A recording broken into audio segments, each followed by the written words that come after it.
c'est Bérangère pour la chaîne Bébé Scrapé Bookin. Aujourd'hui, donc, je vais vous faire un petit retour d'achat bouquinerie. Donc ça, c'est les livres que j'ai achetés fin février. Et j'avais dit dans ma dernière vidéo bouquinerie qu'à partir de mars, en fait, je n'essaierai. J'ai pas dit que je le ferais, j'ai dit que j'essaierai. C'est un défi que je me fais à moi-même.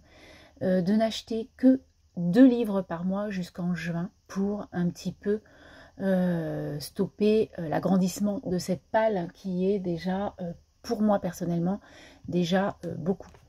Avant tout, je voulais vous montrer mon petit carnet de lecture sur les 2 semaines. Donc moi je pars en congé en fait le lundi 10 mars. Et puis bah tiens, je vais essayer, alors il y en a quelques-uns qui le savent, mais pas tous, hein. Je pars en congé et j'ai fait donc mes pages par rapport à mon voyage. Et eh bien vous essayerez de deviner. Alors c'est très facile à deviner. Donc voilà comment mon carnet de lecture donc du lundi 10 vacances jusqu'au dimanche 16. Et donc voilà, des autocollants, des petits tamponnages, etc. etc. Et hop, hein, la deuxième, donc du 17 au 23, je crois. Ouais, c'est ça. Voilà, du 17 au 23, j'ai fait une deuxième page, toujours sur le même thème, mais on revient pas le 23, on revient avant, on revient le mercredi. Mais c'est pas grave, j'ai fait quand même ma page avec ce thème, puisque ce sera la fin des vacances, on l'aura encore un petit peu dans la tête. Voilà. Donc je voulais vous montrer ça tout d'abord. Ensuite, on va vraiment parler et être dans le cœur de la vidéo, donc sur les achats que j'ai fait. Alors, j'ai réalisé cet achat. C'est un livre que beaucoup connaissent, hein, et qui est déjà quand même, qui a quelques années, hein, ce livre. Il a, alors attendez, si je me trompe pas, l'énigme, l'affaire, alors non, je ne sais pas du coup. Je ne sais pas, parce que là c'est les autres livres, mais celui-ci, ah 2012 ils me disent, donc vous voyez ça date un peu. Donc en fait c'est La vérité sur l'affaire Harry Quebert de Joël Dicker. Donc vous êtes beaucoup à l'avoir lu et le connaître. Et moi en fait ce qu'il faut savoir, c'est que dans ma pile à lire j'ai l'affaire Alaska Sanders qui est la suite de celui-ci. Mais en fait j'ai voulu le lire au mois de janvier et je me suis dit, enfin quand j'ai commencé à lire, j'ai bien vu qu'il y avait quelque chose qui me parlait. Il parlait souvent de Harry Quebert, et je me dis, mais ça me dit quelque chose. Et en fait, il faut lire celui-ci avant, donc du coup, je me le suis procuré. Donc je vous lis quand même, pour ceux qui ne connaissent pas, je vous lis la 4e de couve. Été 1975, dans le New Hampshire, Nola Kellergan, une jeune fille de 15 ans, disparaît dans des conditions mystérieuses. Au printemps 2008, à New York, Marcus Goldman, un jeune écrivain à succès, est incapable d'écrire le nouveau roman qu'il doit remettre à son éditeur. Dans l'espoir de retrouver l'inspiration, il s'installe pour quelques semaines chez son ami et ancien professeur d'université, Harry Quebert, l'un des écrivains les plus respectés du pays. Puis après son retour à New York, tout bascule. Le cadavre de Nola Kellergan est retrouvé dans la propriété de Harry Quebert. Celui-ci, accusé du meurtre de la jeune femme, est immédiatement arrêté par la police. Convaincu de l'innocence de Harry, Marcus abandonne tout pour se rendre dans le New Hampshire et mener sa propre enquête. Il va rapidement être dépassé par les événements. Donc je pense que ça va être pas mal. Alors c'est un bon bouquin, hein, voilà. En plus, c'est quand même écrit assez petit. Et je crois qu'il fait 850 pages à peu près. Ouais, c'est ça. Donc bon, j'ai trop envie de lire ça parce que les gens qui le connaissent m'ont dit que c'était vraiment un très bon livre. Donc du coup, j'ai très hâte de lire ce bouquin. Ensuite, alors je me suis procuré Mémoire d'un expert psychiatre d'Angelina Delcroix, donc qui a eu le prix Cognac du meilleur roman francophone 2024, et donc ils mettent que c'est du suspense. Alors j'ai acheté ce livre, pourquoi ? Parce qu'en fait je fais partie d'un groupe sur Facebook de lecture, et en fait au mois de février, c'était cette lecture qu'il y avait en commun. Bon, moi je faisais déjà une lecture commune en février, donc je ne me suis pas lancée dans 2. Et par contre, vu un petit peu ce qui... Alors, j'ai pas lu au fur et à mesure, mais quand il l'avait fini, j'ai vu que ça avait l'air d'être très bien. Donc, du coup, je me suis procuré pour le lire à mon tour. Et en plus, Gérard Collard en a parlé. Donc, si Gérard Collard en parle, voilà, vous comprenez. Je vous lis le pitch. Adam Jacoury est expert psychiatre à la cour d'appel de Lyon. Arrivant en fin de carrière, il décide de confier ses mémoires à Jesse Moore, auteur de thrillers. Alors qu'il prend la décision de s'éloigner définitivement du circuit pour vivre sa retraite en Bretagne, de la forêt Ouelgout, les disparitions inquiétantes commencent à affoler la population locale. Adam soupçonne un ancien patient et craint pour sa propre vie, mais la gendarmerie ne le prend pas au sérieux. Alors quand les premiers corps sont découverts, il décide d'enquêter seul dans cette région vaste et mystérieuse. Alternant entre souvenirs criminels, maladies mentales, répercussions personnelles et familiales d'un tel métier, ce thriller nous entraîne dans les coulisses des unités pour malades difficiles et dans les labyrinthes psychiques qu'un expert est censé parcourir. Donc moi, quand j'ai lu ça, donc on nous dit de France Culture que c'est un polar formidable. Donc j'avais envie de lire ce polar, Mémoire d'un expert psychiatre. Ensuite, alors ça fait très longtemps que je voulais acheter ce livre et en fait voilà, j'en ai entendu parler sur une chaîne et je me suis dit il est temps de le prendre. Donc c'est Mygale de Thierry Jonquet. Rien à voir avec la bête parce que si c'était vraiment ça, je ne l'aurais pas pris. Moi qui ai une phobie des pattes à 8, des bêtes à 8 pattes. Donc Thierry Jonquet, Mygale, qui est donc sorti en folio, et je vais vous lire le pitch. Ève, qui est-elle? Qui est Richard Lafargue, l'homme qui la promène à son bras dans les soirées mondaines, puis l'enferme à double tour dans une chambre? Pourquoi ce sourire subtil sur les lèvres de la jeune femme, et autant de rage si mal contenue sur les traits creusés de son compagnon? Pourquoi vivre ensemble si c'est pour se haïr avec tant de passion? Drôle de couple. Quel incompréhensible passé lie ces deux êtres hors du commun qui se cachent la plupart du temps derrière les murs de leur villa si tranquille. Donc on nous dit que c'est un roman noir, c'est un tout petit bouquin qui a été écrit il y a quand même quelques temps. Hein. C'est quand même pas tout neuf, hein, celui-ci. Cette édition a été revue par l'auteur en 1995. Hein, donc vous voyez que c'est un bouquin quand même qui date. Hein. Donc voilà le livre en question, Mygale de Thierry Jonquet. Donc ça, c'est tout petit en plus. C'est un livre qui fait 150 pages à peu près, un petit peu plus, 154 pages. Donc franchement, ça va être vraiment rapidou. Donc je suis contente de le lire parce qu'en fait, je suis une chaîne. Et sur cette chaîne, ils vont en parler au mois d'avril. Donc du coup, moi, je veux le lire aussi pour voir ce qu'ils en ressortent, eux. Et puis moi, ce que j'ai pensé et ce que j'en ressors de moi-même. Ensuite, alors, ça c'est pareil, je l'ai vu. Gérard Collard, je vous le dis, je vais vraiment arrêter de le regarder parce que vraiment, il m'énerve. Donc ça, c'est un livre que j'ai screené à son émission. Donc, Les enfants du blizzard de Mélanie Benjamin aux éditions Pocket. On nous dit que c'est un drame historique aux personnages inoubliables, un suspense grandiose. Voilà donc le livre en question. C'est le grand livre, le Grand Prix des lecteurs 2025. Donc, ouais, j'ai trop envie de lire ce livre. Et vu comment il en parlait, franchement, et où on est, le lieu où l'on est, tout ça, ça me plaît, donc je voulais absolument me le procurer. Donc je vous lis le pitch. Au matin du 12 janvier 1888, un redout inattendu s'installe dans les plaines hostiles du Dakota. Les fermiers sortent enfin de chez eux et les enfants regagnent l'école sans leurs lourds manteaux d'hiver. Mais à l'heure de la sortie des classes, un blizzard aussi fulgurant que terrifiant s'abat sur la région. Rena et Gerda Olsen, deux sœurs institutrices de 16 et 17 ans, sont confrontées à un dilemme. Garder leur élève au risque qu'il meure de froid une fois le bois de chauffe épuisé, ou les renvoyer chez eux en priant pour qu'ils survivent.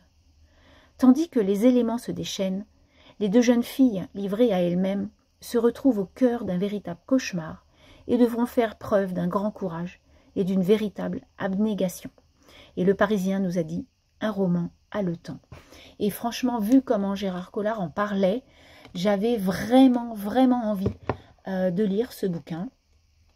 Donc ce bouquin, il fait à peine 400 pages à peu près, et je vais avoir un plaisir de lire ce bouquin. Vraiment, je ne sais pas pourquoi, il en a parlé, ça m'a... Puis vous voyez, en 1888, voilà, deux jeunes instits, vous vous rendez compte, ça fait 16 et 17 ans, ça m'a fait penser un peu à la maison, la petite maison dans la prairie, enfin bon, nostalgique. Et du coup, j'avais vraiment envie de me le prendre. Ensuite, je me suis pris un vieux bouquin, ça c'est pareil. C'est un vieux bouquin que j'avais dans ma wishlist et que je voulais absolument lire parce qu'apparemment c'est à lire. Et donc c'est un livre qui a été écrit en 2001 par Éric Emmanuel Schmitt. Voilà. Donc Monsieur Ibrahim et les fleurs du Coran, j'en ai entendu du bien. Donc moi je n'ai jamais lu d'Éric Emmanuel Schmitt, et pourtant j'en entends beaucoup, vous en parlez beaucoup, donc du coup vous connaissez cet auteur bien sûr, et donc moi je me le suis pris en livre de poche. Donc je vous lis quand même ce petit bouquin, hein, parce que ça, alors ça c'est pareil, hein, ça va être hyper rapide. Il fait même pas 100 pages. Donc ça va être rapide comme tout, mais voilà. Je pense que je vais le mettre dans ma valise parce que quand vous allez voir cette vidéo, en fait, je serai revenue de vacances. Mais moi, là, je vais le mettre dans ma valise parce que je me dis, un livre comme ça, si entre-temps, voilà, une petite après-midi cool, je peux peut-être me lire. Excusez-moi, j'ai un peu la voix qui déraille. Donc je vous lis quand même la 4e de couve pour les gens qui ne le connaissent pas. Et puis en plus, une centaine, à peine 100 pages, je me dis que les gens qui ne lisent pas beaucoup, ou qui ont envie là en ce moment de lire, eh bien ça peut être, pourquoi pas, un achat à faire. Puisqu'en plus c'est un tout petit bouquin qui coûte 7 €. Alors on y va. Paris, année 1960.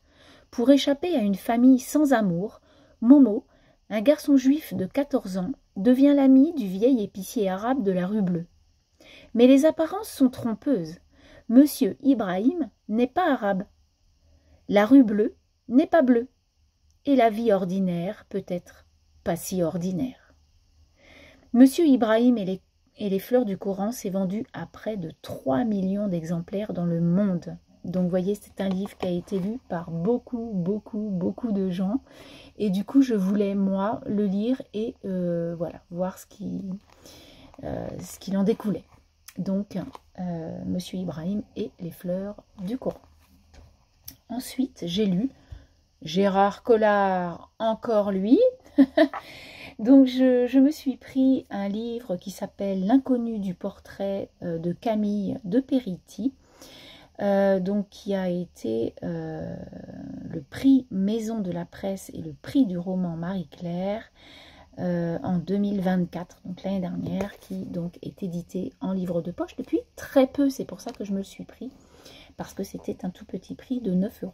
Donc voilà le livre en question. Et vu comment il en parlait, il parlait de beaucoup d'œuvres et tout ça, et moi j'ai envie en ce moment de lire des choses comme ça me plaît, après celui que j'ai lu de David Folkinos. Donc du coup j'avais envie de perdurer un peu dans la peinture, etc. Donc je vous lis ce livre qui apparemment est une pépite. Alors on y va. La toile vibrait de beauté. Elle en avait le souffle coupé et se noyait dans l'œil bleu ciel piqueté de vert. Est-ce qu'elle était réellement le sosie de cette femme? Peint à Vienne en 1910, un portrait d'une dame de Gustav Klimt est acheté par un collectionneur anonyme en 1916. Retouché par le maître un an plus tard, puis volé en 1997, avant de réapparaître en 2019 dans les jardins d'un musée d'art moderne en Italie. Personne ne sait qui était la jeune femme représentée sur le tableau, ni quel mystère entoure l'histoire mouvementée de son portrait. Des rues de Vienne en 1900 au Texas des années 1980, de Manhattan de la Grande Dépression à l'Italie contemporaine, Camille de Peretti imagine la destinée de cet inconnu ainsi que celle de ses descendants. Donc en fait, on a Stéphanie Janicot de notre temps qui nous dit « Camille de Peretti remplit d'une fiction lumineuse les zones d'ombre de l'histoire de l'art ». Et on a quelqu'un d'autre qui a écrit quelque chose. C'est Jean-Rémy Barland du journal La Provence qui a écrit « L'inconnu du portrait offre un bonheur de découverte permanent. C'est un véritable thriller pictural aussi énigmatique que l'œuvre de Klimt. La légende plus forte que la réalité. » Donc vous voyez, c'est vraiment, alors c'est quelque chose sur l'art, l'histoire de l'art, un tableau qui va disparaître, etc. Et donc on va être dans plusieurs pays, on va être, voilà, donc je pense que ça peut être pas mal. Et vu comment il en parlait, encore une fois, eh bien j'ai été trop faible et je me suis pris ce livre, qui est un petit bouquin qui fait presque 400 pages, donc c'est quand même déjà un bon bouquin. Et enfin, le dernier livre que je vais vous présenter, je pense qu'il y en a beaucoup qui ne le connaissent pas puisque c'est un auteur d'ici que j'ai rencontré donc en librairie, qui faisait donc des dédicaces et qui vendait son bouquin. Donc c'est Bastien Pantalé et ça s'appelle Sublimation. C'est un thriller. Donc en fait il en avait plusieurs, il avait des fictions, etc. Et vu comment je lui parlais, il m'a dit si vous voulez, celui-ci sera plutôt dans votre corde. Et voilà, donc du coup, en plus, j'ai le petit marque-page qui va avec. Et on commence ce livre, en fait, à Bordeaux. Donc voilà, et on va être, je crois, dans le cinéma, voilà, dans le 7e art. Donc ça m'interpellait. Alors on y va. Bordeaux, place de la Bourse, une œuvre d'art intrigue les passants. Le meurtre atroce qu'elle dissimule annonce une psychose sans précédent. Dans son atelier parisien, Damien Leisenberg subit les assauts de visions persistantes, des scènes macabres laissant présager le pire. Le controversé capitaine Bonnour se lance sur la piste d'un tueur en série, pour le moins créatif. Mais face à la complexité de l'enquête, ses dons de criminologue ne seront rien sans les avis éclairés du lieutenant Torres.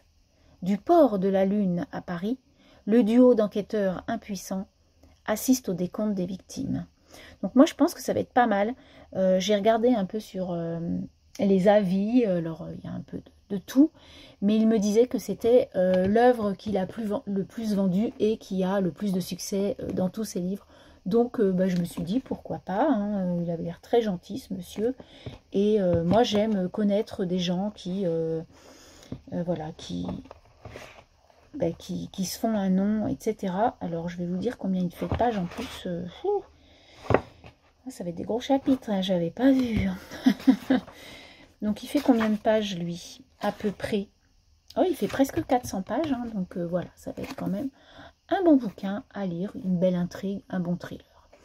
Donc, voilà, 1, 2, 3, 4, 5, 6, 7 bouquins. Donc les 7 derniers livres que je me suis achetés. Et comme je vous disais, je vais essayer donc de moins m'exciter sur les achats et de me concentrer plus sur les lectures. Sur ce, eh bien écoutez, j'espère que voilà, si vous en avez lu, parce qu'il y a des vieux livres, donc du coup, si vous en avez lu, écrivez-moi un petit mot, faites-moi un petit truc, comme quoi vous l'avez lu, ce que vous avez ressenti dans la lecture, si c'est sympa, si vous n'avez pas aimé, parce que bien sûr, on est différents. Et du coup, si il y en a un petit résumé qui vous a plu, dites-le moi aussi. Je vous remercie d'avoir donc regardé cette vidéo. Je vous souhaite une belle semaine et je vous dis à très bientôt. Bye bye!